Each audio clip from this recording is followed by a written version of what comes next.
Hello! Do you like it when girls are mean to you? The Crow, Write Your Dumb Shit Here Idiot Notebook, now available on eyepatchwolves.com, where we recently launched our summer collection with other items including this t-shirt, which you don't have to buy, but you can and perhaps should? I don't know, that's your business. I'm just here to talk about my favorite things. But before we begin, let's talk about some cool shit I recently found on YouTube. Video essays about survival horror games I have never played are, for me, the equivalent of jamming 8 tablespoons of serotonin directly into my Ray-Fi nuclei. I looked it up, that's what it's called! Which is why I've spent so much time recently watching TangoMushi. Now granted, there may be a small degree of fellow Irish bias kicking in here, but take our deep dive into Rule of Rose, one of the most strange, fascinating, and controversial games of the PS2 era, telling the deranged tale of a bizarre boarding school full of children torturing each other. Or does it? The video serving not only as a fascinating dissection of the very strange game that it is, but also the weird amount of controversy that surrounded it. TangoMushi cutting our way through the rather inept way the game was maligned in the media, as well as the more legitimate general criticisms of its gameplay to reveal what is genuinely a very fascinating and strange little game. I'd also recommend her retrospectives on the Clock Tower franchise, as well as her deep dives into NightCry, one of the biggest failures of survival horror, all pulled off with a passion and enthusiasm that is honestly a prerequisite if I'm going to include you in one of these videos, and with a level of quality that is way ahead of someone who's been making videos for just over a year. So, my dear audience, you know what to do. Link to everything I talk about in the description below. I do not care a great deal about Indiana Jones. I care even less about his video game adaptations, which is why it is kind of unusual that I watched a near 4-hour video retrospective on Indiana Jones video games. And rather than using this as an opportunity to examine the gaping hole inside me and how it results in me misspending my time, let us instead take it as a statement of quality on the channel. I finished a video game. Stacked with lengthy but bizarrely compelling retrospectives on different video game series, the only thing more insane than the fact that this channel has a 8-hour video essay covering the legacy of Castlevania over 30 different games is the fact that that video remains entertaining the entire runtime. I finished a video game expertly weaving a narrative through the complicated ups and downs of any series he covers. From the rather tragic downfall of the Parasite Eve series, which will become relevant slightly later in this video, to their honestly fascinating exploration of Panzer Dragoon, a series I have never played but now hold several strong opinions on. So if you, like me, need something to distract yourself from the ceaseless void within, I finished a video game is not only an entertaining way to do that, but a valuable resource in cataloging games long gone. What with Eyepatch Wolves proving financially viable, thank you, world building, character writing, and communicating both those things is something I've been thinking more and more of lately, which is why I was absolutely fucking floored by the music video for Eve's fight song.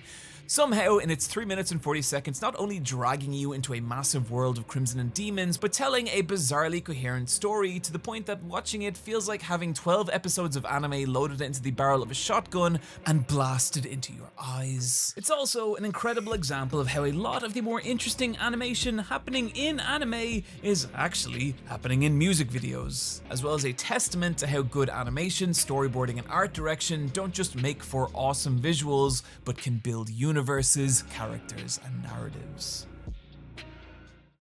My final YouTube recommendation is me. If you watched my Fear and Hunger video and thought, wow, I sure would like to watch this train wreck of a human being play Fear and Hunger, but Twitch is illegal in my country or some other fucking reason, I don't know. Well, now you can on the channel Regular Eyepatch Wolf, where you can watch me descend the fascinating staircase of madness that is that game. Oh my god, I guarded instead of ran. He broke Lagarde's bones. No! Delightful. Now, here is my official list of favorite things summer 2023.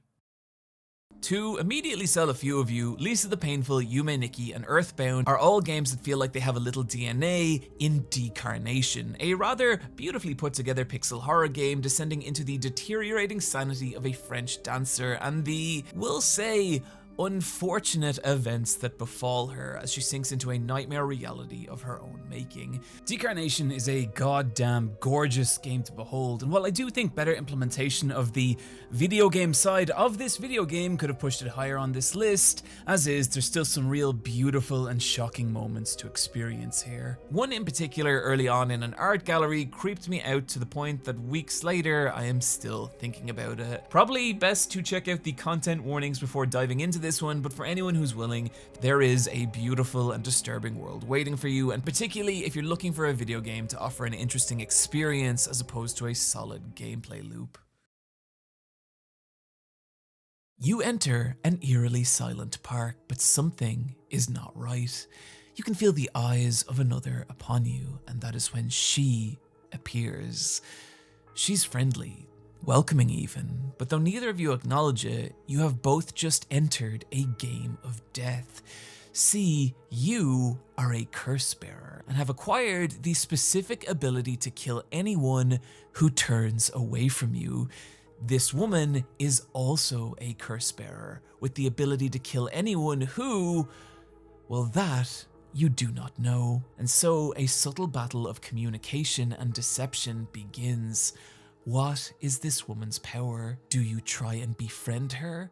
Can you trust her? And even if you can, should you? Or is there more to be gained from taking her life? These are the kind of questions you will be constantly asking yourself in Paranormal Sight, a kind of visual novel about being trapped in an abandoned city with a group of people all looking to kill one another to bring someone back to life. And it's a beautifully creepy experience. The music, the color palette, hell, even the way the camera subtly swoops, dives, and frames these encounters, it all really effectively communicates just how messed up the situation you're in is. With dialogue that's short and tight, meaning you're never too far away from making your next route-altering decision, meaning whether you're a fan of horror games or just curious about dipping your toe into a visual novel that has a little more meat in the gameplay departments, Paranormal Sight is well worth checking out. During my recent adventures in LA, on a whim I picked up the manga Until I Love Myself, The Journey of a Non-Binary Manga Artist, and was pleasantly surprised by one of the best titles I've encountered this year. An autobiographical manga much in the vein of my lesbian experience with loneliness, this tells the story of its author, Poppy Pesuyama, a manga creator struggling with gender identity, depression, and harassment. And it's a credit to the skill of this manga that can cover those themes and stay as charming and enjoyable as it does, conveying its story with a simple, loose style that feels like picking your way through someone's daydream, until you crash into the moments where something realer and more devastating is conveyed, in a way that ping-pongs between hilarious and crushing with ridiculous precision. It can get intense to the point that I would not go into this one too lightly, but it's a must if you're looking for something raw, intimate, and heartfelt, and particularly if gender identity is not a simple thing for you. After 2 entire decades of saying out loud to myself alone in my apartment, man, I should play Parasite Eve. I finally played Parasite Eve, and wow, it's a banger. From all the way back in the mythical days of 1998, Parasite Eve is kind of fascinating in 2023. Not only because it feels like it's from an alternate timeline where ATB JRPGs merged with survival horror, creating a new genre that in our timeline just never really took, but also because its team, concept, and even genesis crawled out of the same primordial pool as Final Fantasy VII. The vibe, atmosphere, and tone of that game present in everything from its character art to its menu design to even its cutscenes, which, my god, somehow to this day are still horrifying enough that I'm not totally convinced I can get away with showing them on YouTube, serving not only as just some fucking fantastic body horror, but encapsulating what Parasite Eve is in 2023. It's been 25 years since Parasite Eve released, which is a quarter of a century. Oh god.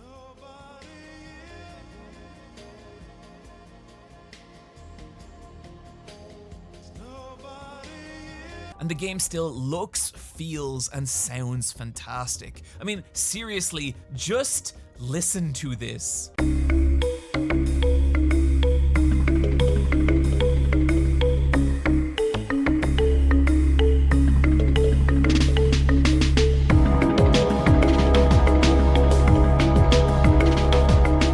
That's especially crazy because a lot of the games from this era do not hold up well today, but my god, Parasite Eve does. Standing as a testament to how good design, strong art direction, and atmosphere combined with genuine passion and creativity, that shit does not age.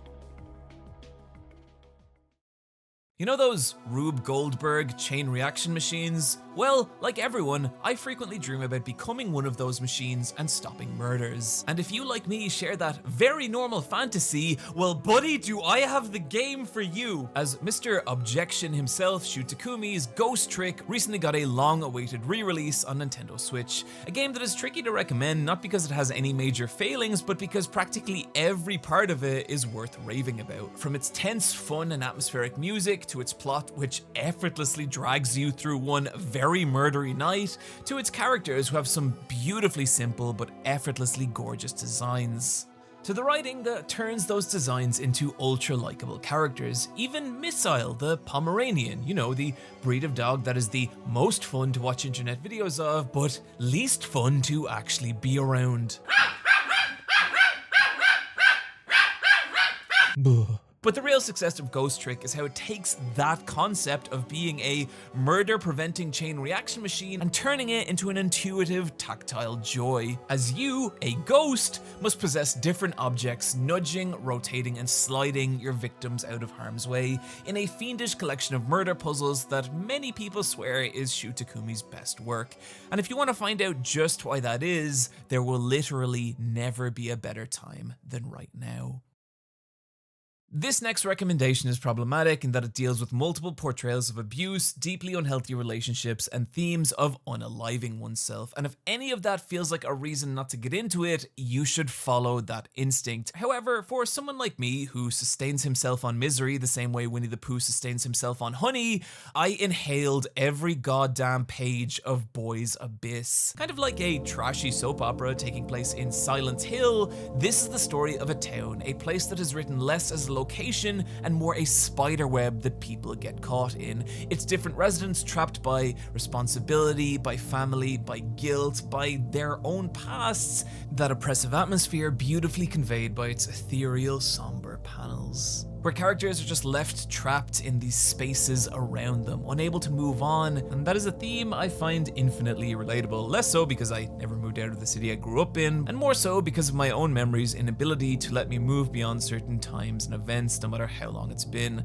forced to revisit the same set of memories every couple of days forever, in a way that will inevitably leak its way into one of these videos. And that's what I see when I read Boy's Abyss. I see these characters and their relationship with this town, a place that sustains them and yet a place they cannot move past. And you could argue that it is at times trashier than it needs to be, but I also think that reinforces this feeling of a collection of broken characters clinging to each other for warmth, while also dragging one another into deeper depths, sometimes in the darkest way possible. So yeah, a complicated recommendation, but if anything I've said in the last minute and a half has resonated with you, you will probably find something to like here.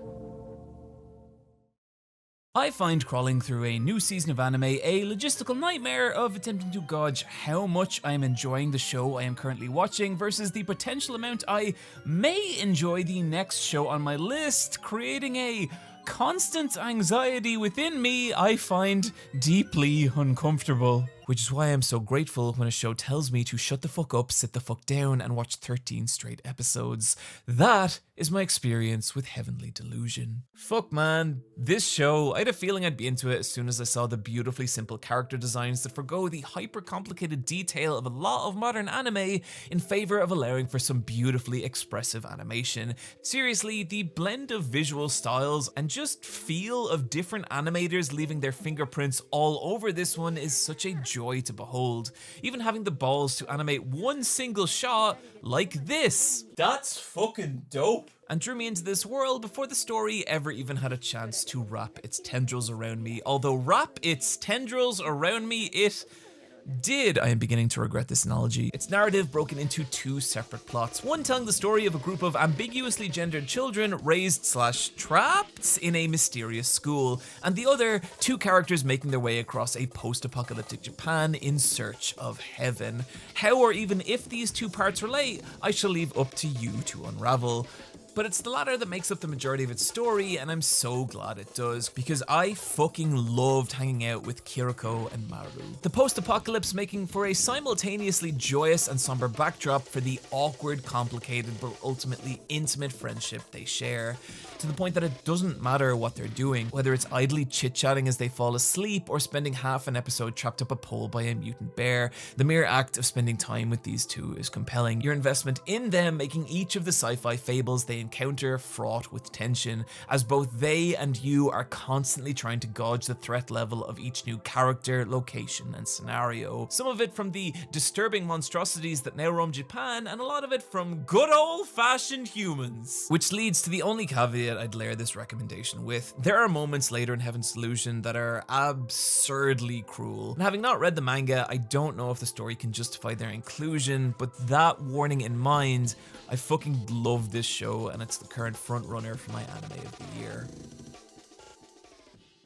My name is Leslie Bessington, and I am a social media icon. Now, the last time I came to Colosseum Wrestling, I was booed. People chanted Orange Cassidy. I don't watch WWF, so I don't know who that is. You might. I don't care. I'm sorry. You might be asking, Leslie, why would you come back to a little sewage hole like this? And the answer is simple. No. The answer is simple. Because out of everyone here, out of all the losers backstage, out of all the nobodies in the audience, there is one person here who's actually achieved something. Who's that? Simon Miller, ladies and gentlemen.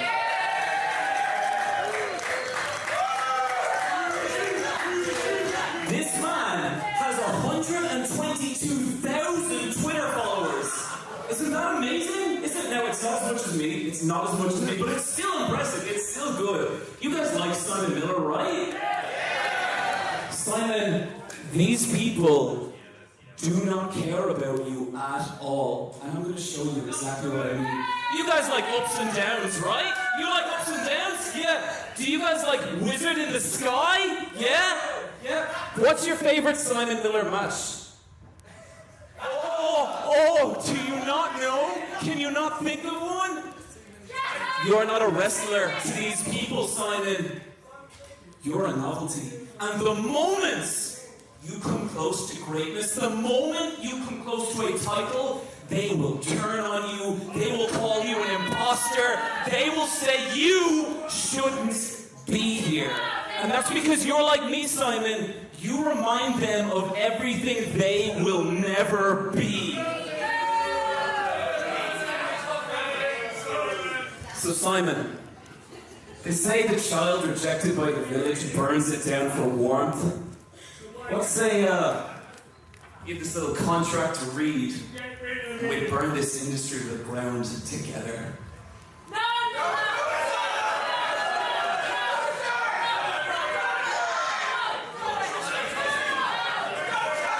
Leslie Bestington will be appearing August 27th at the Stanley Arts Centre in London at 1 p.m. Why, that's the same day and city as AEW's All Out. So if you're in London looking for some additional wrestling, tickets available at ColosseumPro.com. I want you to think about just how fucking good a Shrek spin-off movie would have to be to make it to number 3 on one of these lists. That is how good Puss in Boots: The Last Wish is. Seriously, this movie is so much fucking better than it has any right to be, from the beautifully dynamic action scenes to a villain that is simultaneously one of the most captivating and pants-shittingly terrifying characters. Seriously, this is like a piece of Bloodborne DLC walked straight into a children's movie. To the fact that this is a movie made for children about how you will die and there's nothing you can do about it. Like, I'm not joking, that's the movie. But on a wider scale, I think Puss in Boots and The Last Wish is actually part of what's been a kind of renaissance for CGI movies, a genre that's been chasing Pixar's tail for about 2 decades and has grown tired because of it, before Spider-Verse made everyone feel bad about themselves to the point that the entire industry evolved out of pure shame. And the results are now everywhere. Puss in Boots, Nimona, of course Spider-Verse 2, and the upcoming...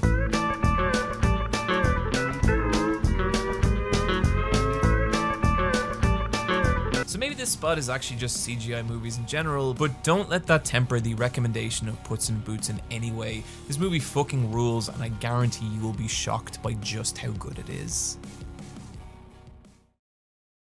John Wick 4 starts with Keanu Reeves slamming his bloodied fist repeatedly into a massive pillar of wood as Lawrence Fishburne screams, "You are now in the presence of the motherfucking king." And somehow, that is the least hype moment of the entire movie. Okay, look, John Wick 1 to 3, fine movies, fun movies, enjoyable action romps, but John Wick 4 is a fucking meteorite that descends from heaven and obliterates every other action movie you have ever seen. Seriously, before seeing this movie, I would have thought that 2 hours and 40 minutes is an absurd, perhaps even cruel runtime for a film about a man carefully placing bullets in the brains of other men. But holy fucking god, I cried in the cinema and then went back to watch it again. It is that good. You have to see it. Even if you have not seen the other John Wick movies, I will now catch you up. John Wick is an ex-assassin. He has 3 hobbies. 1, dogs. 2, being sad about his dead wife. 3, murdering anyone who interferes with hobbies 1 or 2. And in John Wick 4, the entire world wants to kill him. And from there unfolds the most meticulously created action movie I have ever seen in my life. It's not just the exquisitely choreographed violence or how each character's personality bleeds through in the way they fight. It's not just the exceptional level of direction, framing the mayhem in ways I have just never seen before. It's not even the absurd level of creativity that can be found in even the film's very tiny details, from every location to every conversation to even the outfits of characters that are in it for like 0.5 seconds. But how all of that comes together in a near euphoric mix of action that somehow tells the surprisingly touching story of a person seeking freedom in systems that do not allow it. And God, I am just so happy this film exists and cannot wait to watch it every 3 years for the rest of my life. And it would be so close to number 1, except... Okay, so I tried to come at this final entry with a more technical breakdown, but I think I just gotta go off here. I've been a fan of Street Fighter my whole life. My uncle used to repair arcade machines, and it was in his shadowed workshop surrounded by a rat's nest of older cousins that I first played Street Fighter 2, one of the first video games I ever encountered. I didn't like it that much because my older cousins would just beat the shit out of me, but it started this trend of Street Fighter being like this weirdly consistent force in my life. A decade later, I would find Street Fighter Alpha 3 in a secondhand shop, and I took it home and was fucking blown away by its energy, by its attitude, by its art. I just completely fell in love with it. And from there, I just started trying to inhale every single piece of Street Fighter media I could find. I put so much time and energy trying to find the Street Fighter 2 animated movie VHS tape, which I swear to God is actually just a good movie. It's not just the Chun-Li shower scene. Although, you know, when you're 15 years old, that movie would be a huge part of me getting into anime and, in a long-term kind of way, me doing what I do now. Years later, in a shadowy Australian arcade, I discovered Street Fighter 3 Third Strike. To this day, something I consider one of the greatest video games of all time. I fucking love Street Fighter, and that's why it was so disappointing when, in 2016, Street Fighter 5 came out, and it just wasn't Street Fighter. I remember thinking at the time I wanted something to do for fighting games what Overwatch was doing for shooters. Be cool and interesting and draw in new players. But what we got was not that game. What we got felt like a game filled with compromises. 7 years later, Street Fighter 6 is that game. More than anything, Street Fighter 6 feels like it was made by people who love Street Fighter just as much as I do. And you can see that in everything, in the character art, in the gameplay systems, in just how raw and energetic it all feels. And as a result, I can't tell you how fucking awesome it is to see people like Moist Critical or James Stephanie Sterling getting into these games for the first time, because it's like, holy shit, Street Fighter's back. Like, it's actually back. And I gotta say, like, this has been a hard year for me.